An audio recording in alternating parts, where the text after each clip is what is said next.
দই। ভাবুন তো, এক গ্লাস তরল দুধ সারা রাত একটি নির্দিষ্ট তাপমাত্রায় রেখে দিলেই সকালে তা ঘন এবং দারুণ টক মিষ্টি স্বাদের খাবারে পরিণত হচ্ছে।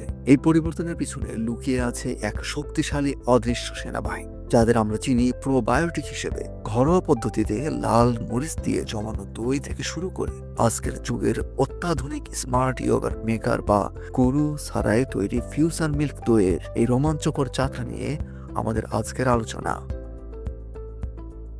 সুস্থ থাকতে আমাদের অন্ত্রের স্বাস্থ্য বা গাট হেলথ জরুরি, আর এই অন্ত্রের পরম বন্ধু হলো দই। কোটি কোটি জীবন্ত ব্যাকটেরিয়া বা প্রোবায়োটিক সমৃদ্ধ এই খাবারটি আমাদের হজম শক্তি বাড়ানো থেকে শুরু করে রোগ প্রতিরোধ ক্ষমতা বৃদ্ধিতে অসামান্য ভূমিকা রাখে। চলুন দেখে নেওয়া যাক দই তৈরির আত্মভাগ্য। আজকের এই ভিডিওটি দই নিয়ে আপনাদের ধারণা পুরোপুরি বদলে দেবে।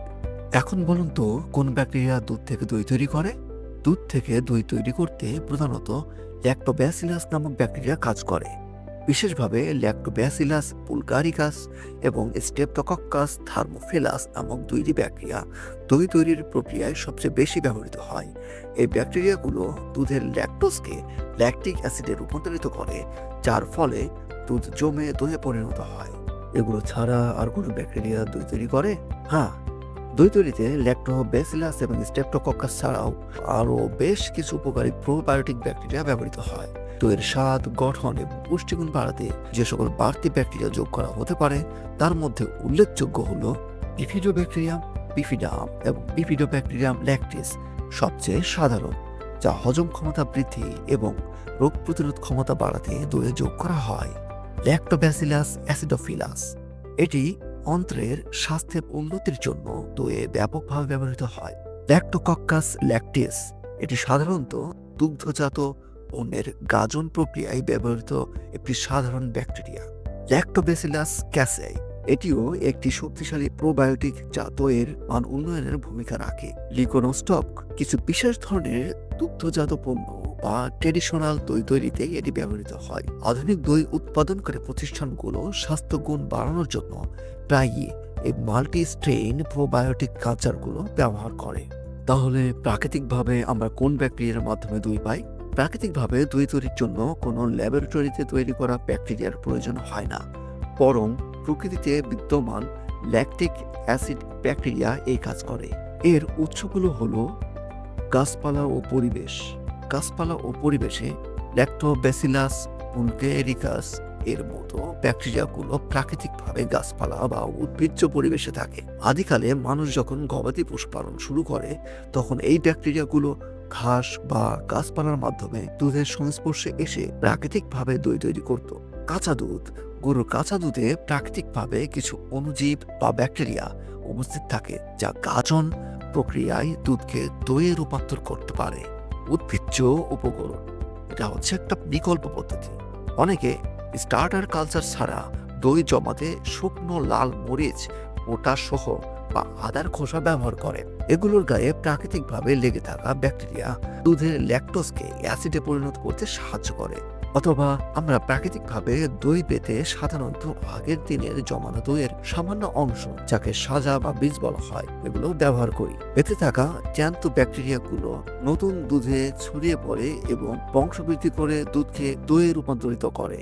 অর্থাৎ বাতাস, মাটি এবং বিভিন্ন উদ্ভিজ্জ উৎসে ছড়িয়ে থাকা ল্যাকটিক অ্যাসিড ব্যাকটেরিয়াগুলোই আমাদের চারপাশে প্রাকৃতিকভাবে দই তৈরির প্রধান কারিগর। লেবু কিভাবে দই তৈরি করে? লেবু দিয়ে দই তৈরির প্রক্রিয়াটি আসলে একটি রাসায়নিক বিক্রিয়া, যা ব্যাকটেরিয়ার মাধ্যমে দই জমানোর চেয়ে কিছুটা আলাদা। লেবুর মাধ্যমে দইকে জমাট বাঁধানোর প্রক্রিয়া হলো অম্লতা বা অ্যাসিডিক প্রভাব। লেবুর রসে থাকে সাইট্রিক অ্যাসিড। দুধের প্রধান প্রোটিন হলো ক্যাসি, যার অণুগুলো সাধারণত একে অপরকে বিকর্ষণ করে তরল অবস্থায় থাকে। লেবুর রস দুধে মেশালে এর অম্লতা বেড়ে যায়, অর্থাৎ পিএইচ কমে যায়। ফলে ক্যাসেইন প্রোটিনগুলো বিকর্ষণ ক্ষমতা হারিয়ে একে অপরের সাথে জমাট বাঁধতে শুরু করে। তাৎক্ষণিক জমাট বাঁধা। ব্যাকটেরিয়ার মাধ্যমে দই হতে কয়েক ঘন্টা সময় লাগলেও লেবু রস দিলে দুধ খুব দ্রুত, কখনো কখনো কয়েক মিনিটে ছানা বা থকথকে দইয়ের মতো হয়ে যায়। লেবু দিয়ে জমানো দই বা ছানা সাধারণত বেশি টক হয় এবং এর গঠন ব্যাকটেরিয়া তৈরি দইয়ের মতো অতটা মসৃণ হয় না। বাসায় লেবু দিয়ে দই তৈরির সহজ পদ্ধতি হলো আধা কাপ কুসুম গরম দুধে একটি লেবুর অর্ধেক রস মিশিয়ে নিন। মিশ্রণটি এক রাত ঢেকে রাখুন। সকালে এটি দই বীজ বা স্টার্টার হিসেবে তৈরি হবে। এরপর এই বীজ ব্যবহার করে বড় পরিসরে ভালো মানের দই জমানো সম্ভব। মনে রাখবেন, সরাসরি লেবু দিয়ে জমানো দই সাধারণত রান্নার কাজে বা পনির তৈরির শুরুতে বেশি ব্যবহৃত হয়। প্রোবায়োটিক গুণসম্পন্ন আসল দই পেতে এই লেবু দিয়ে তৈরি বীজ ব্যবহার করে পুনরায় দই জমানো ভালো। লেবু দিয়ে তৈরি দইয়ে কি ব্যাকটেরিয়া থাকে না? লেবু দিয়ে সরাসরি যে দই বা জমাট মতো অংশ তৈরি হয় সেটি মূলত একটি রাসায়নিক প্রক্রিয়ার ফল, ব্যাকটেরিয়ার কারসাজি নয়। তবে এর পেছনে কিছু গুরুত্বপূর্ণ তথ্য আছে। তাৎক্ষণিক অবস্থায় যখন আপনি দুধে লেবু দেন তখন সাইট্রিক অ্যাসিডের কারণে দুধের প্রোটিন ক্যাসিন দ্রুত জমাট বেঁধে যায়। এই প্রাথমিক পর্যায়ে দইয়ে কোনো বিশেষ উপকারী ব্যাকটেরিয়া বা প্রোবায়োটিক থাকে না, কারণ এটি গাজন প্রক্রিয়ায় তৈরি হয়নি। যদি গাজন প্রক্রিয়া সময় দেন, যদি লেবু মিশ্রিত দুধকে নির্দিষ্ট তাপমাত্রায় বেশ কয়েক ঘন্টা রেখে দেওয়া হয়, তখন পরিবেশে বা দুধে আগে থেকে থাকা প্রাকৃতিক ল্যাকটিক অ্যাসিড ব্যাকটেরিয়া, যা ল্যাব হিসেবে পরিচিত, সেখানে বংশবৃদ্ধি শুরু করতে পারে। এই অবস্থায় এটি ধীরে ধীরে প্রোবায়োটিক গুণসম্পন্ন হতে শুরু করে। সাধারণ দই, অর্থাৎ যা আগের দইয়ের সাদা দিয়ে বানানো হয় এমন দইয়ের তুলনায় লেবু দিয়ে জমানো দইয়ে ব্যাকটেরিয়ার পরিমাণ অনেক কম থাকে। এতে থাকা ব্যাকটেরিয়ার ধরনগুলো সুনির্দিষ্ট নয়, বরং এগুলো অনেকটা মিক্সড পাক বা মিশ্র প্রকৃতির হয়। এর পার্থক্য কি? বাণিজ্যিক বা প্রথাগত পদ্ধতিতে জমানো দইয়ে মূলত ল্যাক্টোব্যাসিলাস এবং স্ট্রেপ্টোকক্কাস এর নির্দিষ্ট স্ট্রেইন থাকে, যা লেবু দিয়ে জমানো দইয়ে নিশ্চিতভাবে পাওয়া যায় না। অর্থাৎ লেবু দিয়ে দুধ জমাট বাঁধানো একটি রাসায়নিক প্রক্রিয়া যেখানে কোনো ব্যাকটেরিয়ার ভূমিকা নেই। তবে এই জমাটবদ্ধ দুধকে দীর্ঘ সময় রেখে দিলে তাতে প্রাকৃতিকভাবে কিছু ল্যাকটিক অ্যাসিড ব্যাকটেরিয়া জন্মাতে পারে। ওই ব্যাকটেরিয়া কোন ধরনের হয়? লেবু দিয়ে জমানো দুধে সাধারণত কোনো নির্দিষ্ট বা আগে থেকে যোগ করা ব্যাকটেরিয়া থাকে না। তবে এটি যখন দীর্ঘ সময় রেখে দেওয়া হয় তখন এতে যে ধরনের ব্যাকটেরিয়া জন্মায় তা হলো বুনো বা প্রাকৃতিক ল্যাকটিক অ্যাসিড ব্যাকটেরিয়া। কাঁচামরিচ বা আদা দিয়ে তৈরি দইয়ে কোন ধরনের ব্যাকটেরিয়া থাকে? কাঁচামরিচ বা আদা দিয়ে তৈরি দইয়ের ক্ষেত্রে মূলত প্রকৃতিতে বিদ্যমান ল্যাকটিক অ্যাসিড ব্যাকটেরিয়া কাজ করে। এগুলো হলো কাঁচামরিচের ক্ষেত্রে কাঁচামরিচের বোটা বা ডাঁটাতে প্রচুর পরিমাণ ল্যাক্টোব্যাসিলাস ব্যাকটেরিয়া থাকে। মরিচের বোটায় থাকা এই প্রাকৃতিক ব্যাকটেরিয়াগুলো উষ্ণ দুধে ল্যাকটোজের গাজন শুরু করে, যা দুধকে দইয়ে রূপান্তর করে। মরিচে থাকা ক্যাপসাইসিন নামক উপাদান এই ব্যাকটেরিয়াগুলোর বিপাকীয় হার বাড়িয়ে দেয়, ফলে দই দ্রুত জমে। আর আদার ক্ষেত্রে আদাতে প্রাকৃতিকভাবে ল্যাক্টোব্যাসিলাস প্রজাতির ব্যাকটেরিয়া যেমন ল্যাক্টোব্যাসিলাস প্লান্টারাম এলবি ব্রেভিস থাকে। আদার ক্ষেত্রে ব্যাকটেরিয়ার চেয়ে বেশি ভূমিকা রাখে এতে থাকা জিঞ্জারো এবং বিশেষ কিছু এনজাইম। এগুলো দুধের প্রোটিনকে দ্রুত জমাট বাঁধতে সাহায্য করে। আদা দিয়ে তৈরি দইয়ে সাধারণত পেডিওকক্কাস অ্যাসিডি ল্যাকটিসি এর মতো প্রোবায়োটিক ব্যাকটেরিয়ার উপস্থিতি পাওয়া যায়, যা অন্ত্রের জন্য উপকারী। এই পদ্ধতিগুলো মূলত বুনো গাজন বা ওয়াইল্ড ফার্মেন্টেশন হিসেবে পরিচিত, কারণ এখানে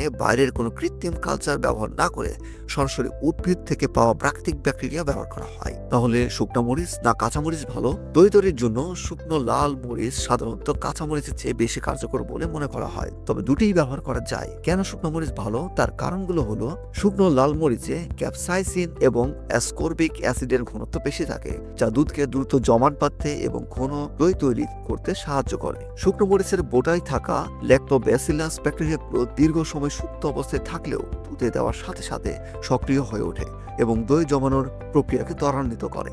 অনেকে মনে করেন শুকনো মরিচ দইয়ের স্থায়িত্ব বাড়ায় এবং দই পাতলা হওয়ার ঝুঁকি কমায়। কেন কাঁচামরিচ কিছুটা পিছিয়ে? কাঁচামরিচে ময়শ্চার বা পানির পরিমাণ বেশি থাকায় এটি কখনো কখনো দইকে কিছুটা পাতলা করে দিতে পারে। তাজা সবজি হিসেবে কাঁচামরিচে মাঝে মাঝে অন্য কিছু অনিয়ন্ত্রিত ব্যাকটেরিয়া থাকতে পারে, যা দইয়ের স্বাদে ভিন্নতা আনতে পারে। আপনি যদি প্রথমবার দইয়ের বীজ তৈরি করতে চান তবে বোটা সহ শুকনো লাল মরিচ ব্যবহার করাই সবচেয়ে নিরাপদ ও কার্যকরী পদ্ধতি। তবে ব্যবহারের আগে মরিচ পরিষ্কার করে শুকনো করে নেওয়া জরুরি। কেন ধোয়া জরুরি? প্রাকৃতিকভাবে মরিচের গায়ে ল্যাক্টোব্যাসিলাসের পাশাপাশি বাইরের ধুলোবালি বা অন্য ক্ষতিকর ব্যাকটেরিয়া থাকতে পারে। হালকা ধুয়ে নিলে কেবল অপকারী অংশটুকু পরিষ্কার হয়, যা দইয়ের মান ভালো রাখে। ধোয়ার পর মরিচটি ভালোভাবে শুকিয়ে নেওয়া বা পরিষ্কার শুকনো কাপড় দিয়ে মুছে নেওয়া জরুরি, কারণ কাঁচা পানি দুধে মিশলে দই ঠিকমতো জমতে চায় না বা নষ্ট হয়ে যেতে পারে। তাই দই জমানোর জন্য মরিচ ব্যবহারের আগে কেবল স্বাভাবিক তাপমাত্রার পরিষ্কার পানি দিয়ে আলতো করে ধুয়ে দ্রুত মুছে নিন। এতে বোটার সংযোগস্থলে থাকা প্রয়োজনীয় ব্যাকটেরিয়াগুলো অক্ষত থাকবে এবং দইও সুন্দরভাবে জমবে। দুধ ও দইয়ে কোন অ্যাসিড থাকে? দুধ এবং দই উভয়ে বিভিন্ন ধরনের জৈব অ্যাসিড থাকে। তবে দই তৈরির প্রক্রিয়ায় অ্যাসিডের ধরনে বড় পরিবর্তন আসে। অ্যাসিডগুলো হলো দুধে সাইট্রিক অ্যাসিড। দুধের ক্ষেত্রে তাজা দুধে সবচেয়ে বেশি পরিমাণে থাকে সাইট্রিক অ্যাসিড। তাজা দুধে ল্যাকটিক অ্যাসিড খুব সামান্য পরিমাণে থাকে। দুধে অল্প পরিমাণ ওরোটিক অ্যাসিড, হিপোরিক অ্যাসিড, ইউরিক অ্যাসিড এবং বিভিন্ন ফ্যাটি অ্যাসিড পাওয়া যায়।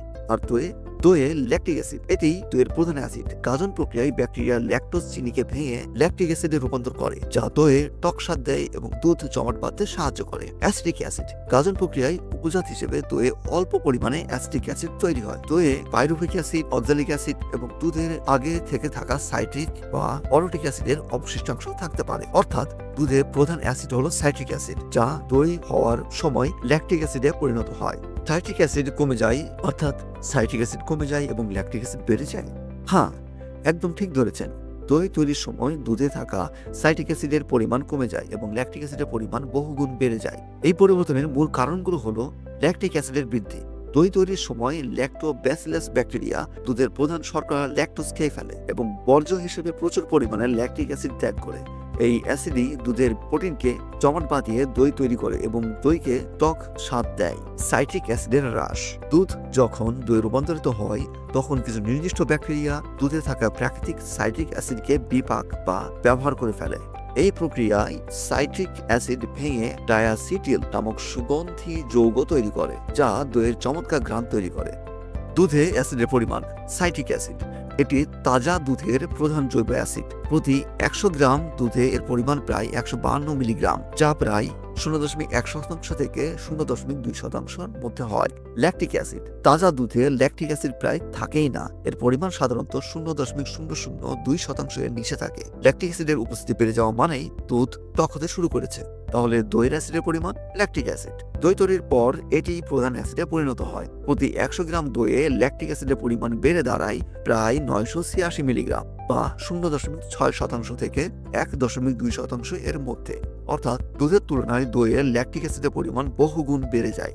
সাইট্রিক অ্যাসিড, দই হওয়ার সময় ব্যাকটেরিয়া সাইট্রিক অ্যাসিড ব্যবহার করে ফেলায় এর পরিমাণ কিছুটা কমে যায়। দইয়ে এর গড় পরিমাণ প্রতি 100 গ্রামে প্রায় 170 মিলিগ্রাম বা তার কম হতে পারে। তাহলে মূল পার্থক্য, দুধ থেকে দই হওয়ার সময় ল্যাকটোজ বা চিনি ভেঙে ল্যাকটিক অ্যাসিডে রূপান্তরিত হয়, ফলে দইয়ের টক স্বাদ বাড়ে এবং এটি ঘন হয়ে জমাট বাঁধে। একই সময় সাইট্রিক অ্যাসিড কমে গিয়ে দইয়ের সুগন্ধি যৌগ যেমন ডায়াসিটিল তৈরি করে। আজ এই পর্যন্তই। আগামী পর্বে দুধ ও দইয়ের প্রযুক্তি নিয়ে আলোচনা করবে ইনশাআল্লাহ।